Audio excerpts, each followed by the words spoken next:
Hey you guys, so today I'm reviewing this brand new show that's on Netflix called She the People. It's created by Tyler Perry and Naya Palmer.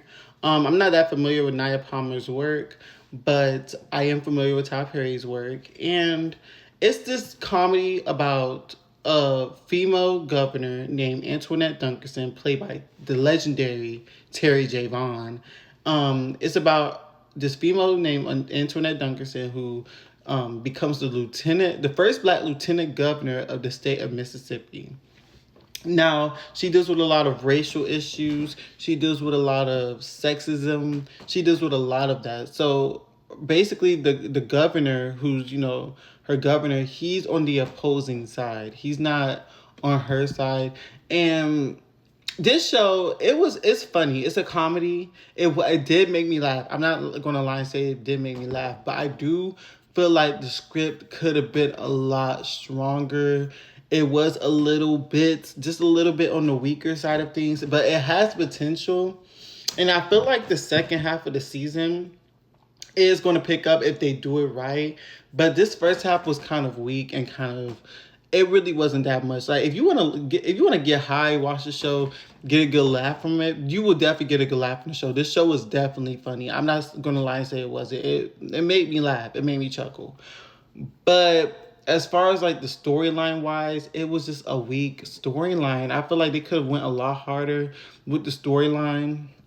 And I know Tyler Perry wrote the first 8 episodes, and I'm assuming Naya Palmer is going to write the next 8 episodes in August.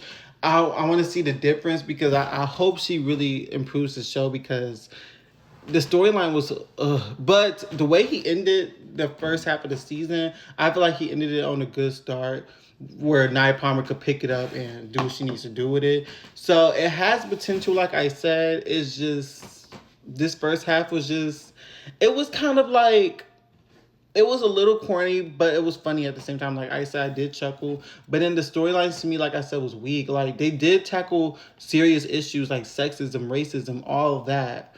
But at the same time, the storyline, it was just like, it could have been a lot stronger. It just wasn't, it could have been a lot stronger. And I kind of got bored a little bit from watching it. I really did. I kind of almost fell asleep. Like, I'm not even lying to you guys. Like, it's like this is the type of show you gotta watch when you're high. For real, for real. You just want a good laugh. Like, for real, for real. At least these first bunch of episodes because it really wasn't, the storyline was not strong. But let me do say this though.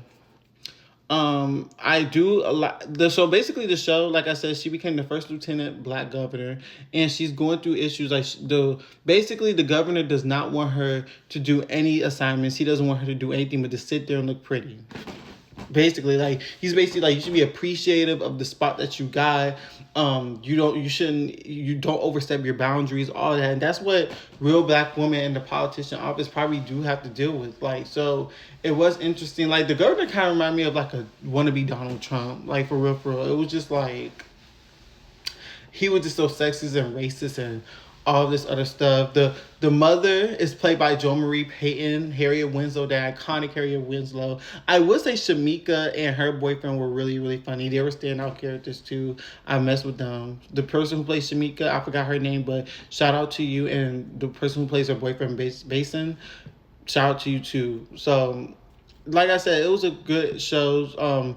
She has 2 kids, a bratty teenage daughter, the typical bratty teenage daughter, and like a nerdy son. So, it's just like, the show was pretty decent. Like I said, I liked the first half.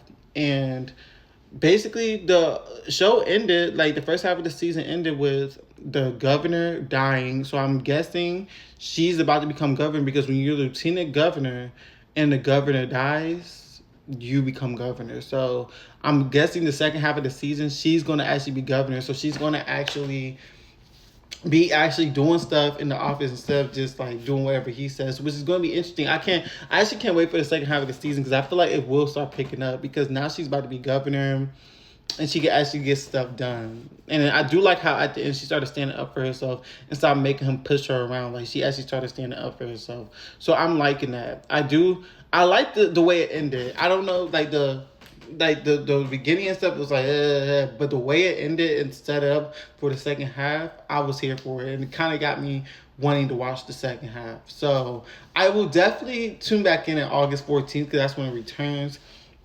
If I was you guys, I would give the show a shot because, like I said, it does have potential, and I feel like it will pick up the second half of the season. Now, if it doesn't, then that's just a chop because y'all had the opportunity to pick it back up. But I do feel like it will pick up the second half because the way the show ended, it was good. The way it ended, so like I feel like she's about to become governor now, and so stuff's about to get done. So that's my initial thoughts on the first half of the season 1 of She the People. And I will see you guys August 14th for my second half of the review. And y'all let me know how y'all feel about the show. And I will see you guys later.